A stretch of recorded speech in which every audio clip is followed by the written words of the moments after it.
Oke, salam dan salam sejahtera. Dan ulasan saya adalah berkenaan dengan soalan yang dibuat oleh ahli Parlimen Pasir Salak, yaitu Ustaz Jamaluddin Yahya kepada Menteri Pertanian dan Keterjaminan Makanan di dalam sidang Dewan Rakyat. Yang mana hari ini dikeluarkan di Harakah Diari dengan bertajuk Bantu Petani, Kenapa Syed Mokhtar Tidak Taikun Lain. Dan dalam kenyataan yang ada di Harakah Diari juga, beliau mengatakan bahawa kerajaan perlu menjelaskan kenapa hanya Tan Sri Syed Mokhtar sahaja yang diminta bertanggungjawab untuk membantu petani-petani, tidak taikun-taikun yang lain sepatutnya layak membantu rakyat. Saya menjawab perkara ini mudah, tetapi saya kena bagi kronologinya kenapa Syed Mokhtar diminta untuk bertanggungjawab membantu petani-petani ini. Yang pertama, kita pergi kepada senarai terkini orang yang terkaya di Malaysia, yang mana saya mengikut kepada rekod senarai orang terkaya pada tahun 2022.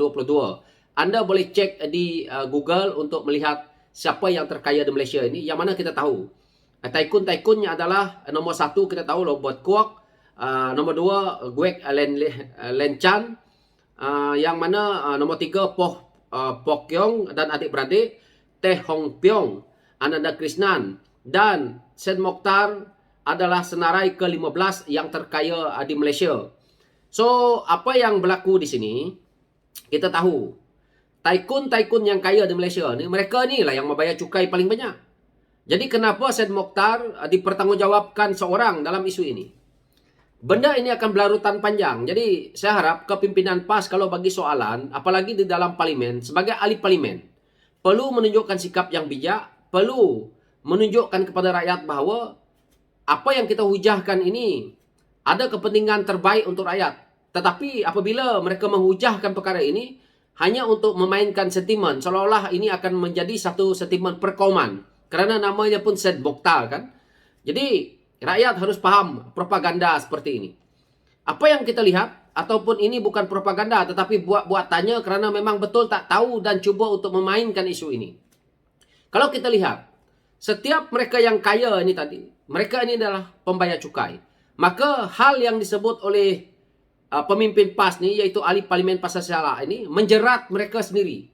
Dan akhirnya memburaikan bahawa apa yang Perikatan Nasional lakukan, apa yang pemimpin PAS lakukan dalam kerajaan yang terdahulu, iaitu kita tahu dia akan bersangkut paut dengan pengurusi Perikatan Nasional itu sendiri, iaitu Presiden Bersatu Tan Sri Muhyiddin Yassin. Apa yang berlaku? Yang pertama, kenapa Datuk Seri Anwar Ibrahim mencari Syed Mokhtar untuk membantu petani-petani miskin yang ada di negara ini? Isunya adalah pelepasan cukai. Ini yang membabitkan nama Lin Gua Eng, yang membabitkan Tan Sri Muhyiddin Yassin itu sendiri, membabitkan Datuk Seri Anwar Ibrahim. Ini juga yang Ketua Armada Bersatu yang konon-kononnya buat laporan polis tu. Inilah isunya, yaitu semua orang kaya ini membayar cukai. Tidak ada pelepasan cukai. Bagaimana dengan Syed Mokhtar? Syed Mokhtar pelepasan cukai. Sepatutnya pelepasan cukai itu Syed Mokhtar agihkan kepada petani.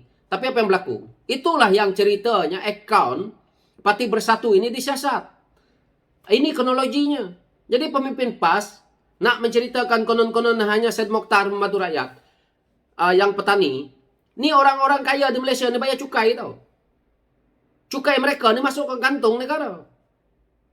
Kemungkinannya juga kita lihat taikun-taikun Cina ni tadi. Mereka dah bayar cukai begitu banyak. Yang akhirnya kemungkinan ni pemimpin-pemimpin ahli politik ni mendapat gaji, mendapat untung dari situ.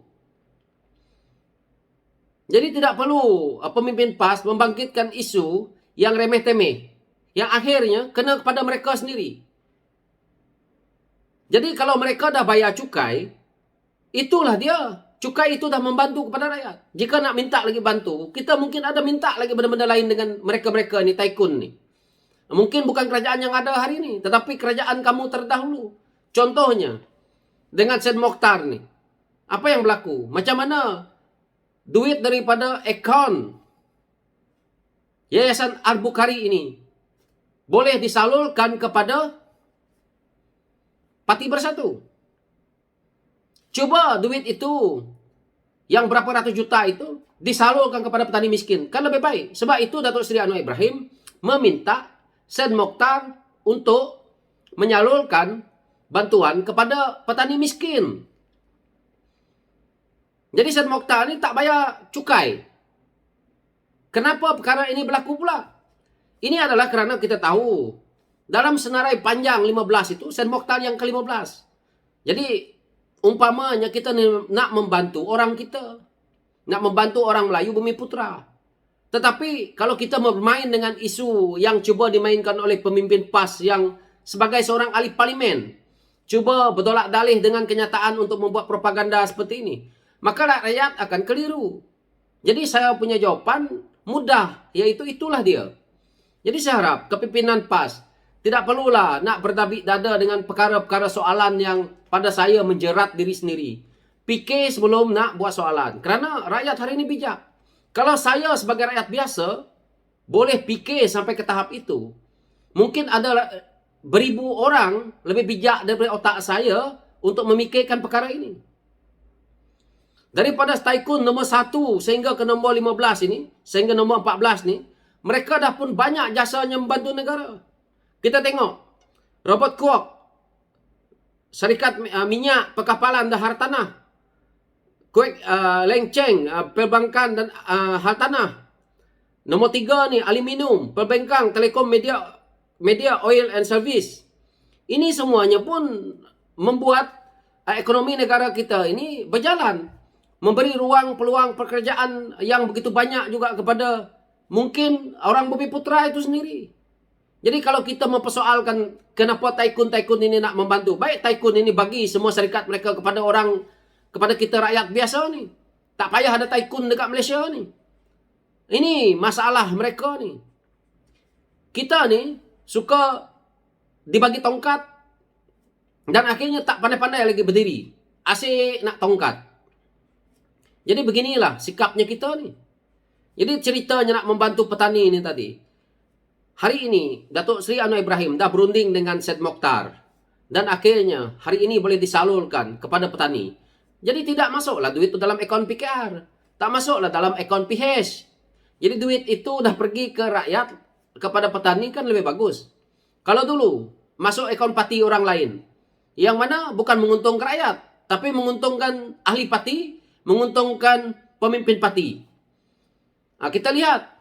Sebab itu, kes yang ada di mahkamah hari ini bukan kes terpilih, tetapi hasil daripada antaranya itu. Hasil daripada duit Yayasan Al-Bukhari.